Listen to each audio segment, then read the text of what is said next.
Hello student, today I am going to discuss about electrical capacitance of a conductor. Electrical means electric charge, capacitance means capacity या ability and of a conductor यानी कोई conductor कितनी electric charge को रखने की capacity रखता है, इस चीज़ का जो मेजरमेंट करता है उसे हम electrical capacitance of a conductor कहते हैं। तो that means the electrical capacitance of a conductor is the measure of its ability to store the electric charge, यानी how much electric charge store by a conductor. This measurement is known as electrical capacitance of a conductor. यानी कोई conductor हमारे पास है, वह conductor कितनी electric charge को अपने अंदर स्टोर कर सकता है, इस चीज़ का जो मेजरमेंट होता है उसे हम electrical capacitance of a conductor कहते हैं। जैसे हमारे पास एक चार्ज है, ये हमारे पास एक कंडक्टर है और इस कंडक्टर को हम इलेक्ट्रिक चार्ज सप्लाई देना स्टार्ट करते हैं और ये कंडक्टर चार्ज लेना स्टार्ट करता है और हम कुछ अमाउंट में इसको चार्ज देते हैं और ये कंडक्टर हमारा चार्ज हो जाता है। जब हम एक्स्ट्रा अमाउंट में देना स्टार्ट करते हैं तो अब ये कंडक्टर चार्ज को लेना बंद कर देता है। डेट मीन्स इसकी इतनी कैपेसिटी है कि इतने अमाउंट में चार्ज को स्टोर कर सकता है। सपोज डेट ये 10 कूलम चार्ज को ले लिया और जैसे ही हम इसके साइज को बढ़ाते हैं, यानी हम दूसरा कंडक्टर लेते हैं थोड़ा बड़े साइज में, जब लेते हैं इसको हम चार्ज देना स्टार्ट करते हैं। जब इसको चार्ज देना स्टार्ट करते हैं तो ये भी चार्ज होता जाता है, ओके, और चार्ज को स्टोर करने लगता है। बट इसकी भी एक लिमिट है, वहाँ तक ये चार्ज को लेता है, उसके बाद फिर इसकी लिमिट अब समाप्त हो जाती है और ये अब चार्ज लेना बंद कर देता है। ओके स्टूडेंट, तो डेट मीन्स ये, और सपोज डेट ये जो चार्ज लिया वो 15 कूलम लिया। ओके स्टूडेंट, तो डेट मीन्स ये हमारे पास एक कंडक्टर है जो कि 10 कूलम चार्ज को लेता है। ये हमारे पास एक ऐसा कंडक्टर है जो कि 15 कूलम चार्ज को स्टोर करता है। तो डेट मीन्स किसी कंडक्टर की वह एबिलिटी, यानी the measurement of ability of a conductor to store electric charge, यानी कोई कंडक्टर कितनी इलेक्ट्रिक चार्ज को अपने अंदर स्टोर करता है, इस चीज़ की जो एबिलिटी होती है इसे हम electrical capacitance of a conductor कहते हैं। ओके स्टूडेंट, अब होता क्या है, जब हम किसी कंडक्टर को चार्ज देते हैं तो होता क्या है, जैसे सपोज डेट ये हमारे पास एक कंडक्टर है, हमने इस पर एक चार्ज को सप्लाई दिया, एक पॉजिटिव चार्ज हमारे इसको गया, फिर हम सेकेंड पॉजिटिव चार्ज को देते हैं, फिर हम third positive charge, fourth, fifth, ऐसे चार्ज की मात्रा, चार्ज की अमाउंट को हम धीरे धीरे इंक्रीज करते जाते हैं। जब ये चार्ज की जो अमाउंट है वो इंक्रीज करती जाती है तो डेट मीन्स इसका एक क्वांटिटी और भी इंक्रीज करती है, और वो क्या है, इलेक्ट्रिक पोटेंशियल। तो जैसे जैसे हम चार्ज को इस कंडक्टर के चार्ज को जैसे जैसे हम इंक्रीज करते जाते हैं, एक क्वांटिटी और भी इसकी इंक्रीज करती है और वो है इसका पोटेंशियल। तो डेट मीन्स चार्ज को इंक्रीज करने पर इसके पोटेंशियल में भी इंक्रीमेंट होता है। तो डेट मीन्स हम कह सकते हैं when we supply some amount of charge to a conductor then its potential also increases, यानी जब हम किसी कंडक्टर को चार्ज हम सप्लाई देते हैं तो उसकी एक क्वांटिटी बढ़ती है और उसका नाम है क्या, उसका पोटेंशियल। तो चार्ज बढ़ाने पर उसका पोटेंशियल भी बढ़ता है, चार्ज घटाने पर उसका पोटेंशियल भी घटता है। When you increase the amount of charge then potential also increases. और जैसे हम चार्ज को लेना स्टार्ट कर देते हैं इसका पोटेंशियल भी डिक्रीज करने लगता है। तो डेट मीन्स इसके और इसके बीच में एक प्रोपोर्शनल साइन है, that means charge is directly proportional to potential, यानी the increase in charge या the given charge is directly proportional to increase in potential। Okay student, तो हमने ये देखा कि the ability, हमने ये देखा इलेक्ट्रिकल कैपेसिटेंस क्या है, तो it is the measurement of a conductor to store electrical charge. Electrical charge को कितना स्टोर करता है कोई कंडक्टर, इसका जो मेजरमेंट होता है उसे हम electrical capacitance of a conductor कहते हैं। व्हेन इलेक्ट्रिक चार्ज, देखें, when electric charge given to a conductor then its electrical potential increases. अभी हमने कहा कि जब हम किसी चार्ज को, जब हम किसी कंडक्टर को चार्ज देना स्टार्ट करते हैं तो उसका क्या, कौन सी क्वांटिटी इंक्रीज करती है, पोटेंशियल। तो when electric charge given to the conductor then its electrical potential increases in the ratio of electric charge. जैसे जैसे इलेक्ट्रिक चार्ज को हम इंक्रीज करते जाते हैं वैसे वैसे इसका पोटेंशियल भी इंक्रीज करता जाता है। Hence, given electric charge to a conductor is directly proportional to the increase in potential। मैंने अभी अभी बताया कि ये जो गिवन चार्ज है ये हमेशा डायरेक्टली प्रोपोर्शनल होता है पोटेंशियल के इंक्रीज इन पोटेंशियल। तो गिवन चार्ज है, इंक्रीज इन पोटेंशियल है, तो given charge is directly proportional to increase in potential for a conductor. When charge increases then potential increases, charge decreases then potential is decreases. That means इसके और इसके बीच में एक proportional sign का relation है, ये बढ़ाने पे ये क्वांटिटी हमारी बढ़ती है। तो डेट मीन्स हम आ जाएं अपनी थ्योरी पर। तो that means the given electric charge of a conductor is directly proportional to increase in potential, q is directly proportional to v. Okay, अब हम प्रोपोर्शनल साइन को अगर हम रिमूव करते हैं तो यहाँ पर इसके जगह पर हम एक इक्वलिटी का साइन यूज कर सकते हैं और इसके बदले में हम एक कांस्टेंट का प्रयोग करेंगे और ये कांस्टेंट हमारे पास c है। तो that means q equal to c v.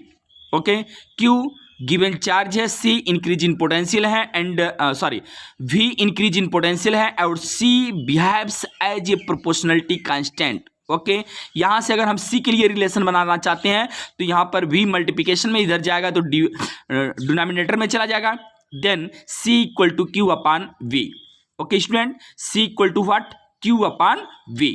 Okay, q is what, given charge to a conductor, v is what, increase in potential to the conductor and what is the c, c is a proportionality constant, c is what, proportionality constant. तो where proportionality constant c is called, इसी को हम लोग क्या कहते हैं, electrical capacitance of a conductor. जिस चीज को हम डिफाइन कर रहे हैं, जिसको हम बता रहे हैं वो c क्या है, किसी कंडक्टर का इलेक्ट्रिकल कैपेसिटेंस है। तो c is what, electrical capacitance of a conductor. एक बार और आप रिमाइंड करें student, c is what, electrical capacitance of a conductor, c is what, electrical capacitance of a conductor, q is what, given charge to the conductor, v is what, increase in its potential. Okay student, यहाँ से इसके बिहाफ्स पर अगर हम word में represent करें तो हम कह सकते हैं c के जगह पर इलेक्ट्रिकल कैपेसिटेंस हो जाएगा, q के जगह पर इलेक्ट्रिक चार्ज होगा and then what, potential, increase in potential. Okay, that means यहाँ से एक नई डिफिनेशन आप रिप्रेजेंट कर सकते हैं, दे सकते हैं। Electrical capacitance of a conductor क्या कहा जा सकता है, इसको हम कह सकते हैं electric charge given to the conductor और इंक्रीज इन पोटेंशियल का जो रेशियो होता है वो किसी कंडक्टर का इलेक्ट्रिकल कैपेसिटेंस कहलाता है। तो डेट मीन्स यहां से कह सकते हैं the electrical capacitance of a conductor may be defined as the ratio of what, given charge to the conductor to the increase in potential of the conductor. Okay student, तो ये चीज मैंने यहां पर मेंशन कर दिया है। Then the electrical capacitance of a conductor depend upon following factors. कुछ फैक्टर्स पर electrical capacitance of a conductor depend करता है। जैसे मैं यहाँ पर बताना चाह रहा हूँ आपको कि किन किन चीज़ों पर डिपेंड करता है। तो ये चीज़ है कि जैसे आपने देखा इस वाले केस में ये कंडक्टर का साइज छोटा था तो ये 10 कूलम चार्ज को स्टोर करता है, और ये जो कंडक्टर है साइज में थोड़ा सा बड़ा है तो ये 15 कूलम चार्ज को इंक्रीज करता है। तो पहला तो डिपेंड ये करता है, it depend upon size and shape of conductor. What, electrical capacitance of a conductor depend upon shape and size of the conductor. किसी कंडक्टर का साइज क्या है, शेप क्या है, इस पर डिपेंड करता है। सेकेंड, सेकेंड नेचर यानी परमिटिविटी जिसको आप बोलते हैं एप्सिलॉन नॉट, तो permittivity of the surrounding medium, जो सराउंडिंग की मीडियम है उसकी परमिटिविटी क्या है उस पर भी ये डिपेंड करता है। Okay, then presence of other conductor its neighbour, ये भी डिपेंड करता है कि इस कंडक्टर के बगल में, इसके नेबरहुड में क्या कोई और भी कंडक्टर प्रेजेंट है। तो तीन चीज़ों पर आपने देखा, shape and size of the conductor, shape and size of the conductor, medium कैसा है, और ये डिपेंड करता है कि इसके नेबर पॉइंट में या नेबरिंग प्लेस में कोई और भी कंडक्टर प्लेस है कि नहीं है। कंडक्टर है तो कब पोटेंशियल पर या कैपेसिटेंस पर क्या इफेक्ट पड़ेगा, तो तीन चीज़ों पर इफेक्ट पड़ता है। एक चीज़ और याद रखिएगा स्टूडेंट कि कभी भी जो electrical capacitance of the conductor है ये कभी भी इसके मटेरियल पर डिपेंड नहीं करता है कि कंडक्टर का मटेरियल क्या है। तो electrical capacitance of a conductor does not depend upon nature of its material and amount of charge existing on the conductor, और अमाउंट ऑफ चार्ज पर नहीं डिपेंड करता है। Electrical capacitance of the conductor does not depend upon the material and amount of charge, तो इन दो चीज़ों पर depend नहीं करता है। इसके बाद हम देख लेते हैं कि इसकी यूनिट क्या होगी और डायमेंशन क्या होगा। तो unit of capacitance, electrical capacitance, तो यूनिट ऑफ सी आप देख सकते हैं, यूनिट ऑफ सी चूंकि c equal to q upon भी होता है तो सिंपल हम लिखेंगे unit of c equal to unit of q upon unit of v, ये सो सिंपल ही लिख दिया गया है। चूंकि यूनिट ऑफ क्यू को आप क्यू को जानते हैं आप लोग, कुलम्स होता है, तो इसके जगह पर हमने लिख दिया 1 कुलम्स, और यूनिट ऑफ भी पोटेंशियल है, पोटेंशियल का वोल्ट होता है, तो डेट मीन्स 1 वोल्ट, तो 1 कूलम अपान 1 वोल्ट हम लिख सकते हैं। और 1 कूलम अपान 1 वोल्ट को हम अदर वर्ड में फैरेड कहते हैं, तो that means 1 farad equal to 1 coulomb upon 1 volt. कोई स्टूडेंट कोई पूछ सकता है आपसे कि ये बताओ कूलम अपान वोल्ट किसकी यूनिट होती है, तो वो इलेक्ट्रिकल कैपेसिटेंस की होती है। कोई ऐसे भी पूछ सकता है फैरेड किसकी यूनिट है, इलेक्ट्रिकल कैपेसिटेंस की है। 1 फैरेड को किसे कहते हैं, तो 1 कूलम अपान 1 वोल्ट को हम 1 फैरेड कहते हैं। ओके, ये इसका रिप्रेजेंट करने का तरीका है, 1 farad equal to 1 coulomb upon 1 volt. Okay, अब यहाँ से देखिएगा एक फैरेड को 1 फैरेड को हम डिफाइन भी कर सकते हैं कि हम 1 फैरेड किसे कहेंगे। A conductor is said to be have capacitance of 1 farad if 1 coulomb charge rise its electrical potential through 1 volt. किसी कंडक्टर को 1 कूलम चार्ज देने से अगर उसके पोटेंशियल में 1 वोल्ट का इंक्रीमेंट होता है तो हम कह सकते हैं उस कंडक्टर का जो इलेक्ट्रिकल कैपेसिटेंस है वो कितना है, 1 फैरेड है। ओके स्टूडेंट, यहाँ पर एक चीज़ और कि जो 1 फैरेड होता है आपका वो बहुत ही बड़ा यूनिट होती है, तो 1 farad is very large unit of electrical capacitance. For practical purpose B use the following unit का हम इस्तेमाल करते हैं।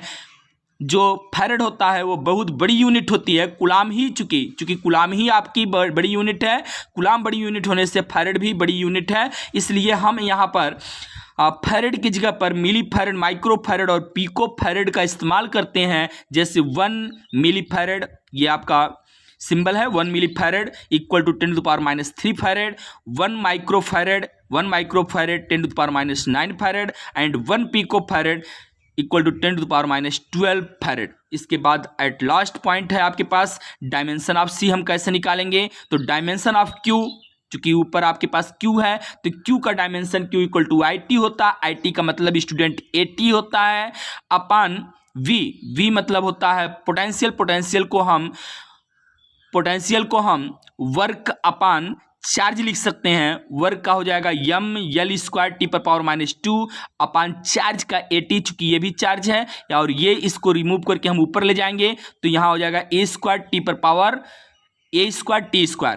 ओके, ए स्क्वायर टी स्क्वायर हो जाएगा। अब आप देखें यहाँ से हम सॉल्व करते हैं, ये यम ऊपर जाएगा तो यम पर पावर -1 हो जाएगा, यल ऊपर जाएगा यल टू पावर -2 हो जाएगा, और यहाँ आप देखें ए ऊपर जाएगा तो ए स्क्वायर हो जाएगा, और ये देखिएगा टी पर पावर -2 है, जब रेज करके न्यूमरेटर में जाएगा तो टी पर +2 चार्ज है, और ये ऑलरेडी 2 है तो टी पर पावर 4 हो जाएगा student. Thank you so much.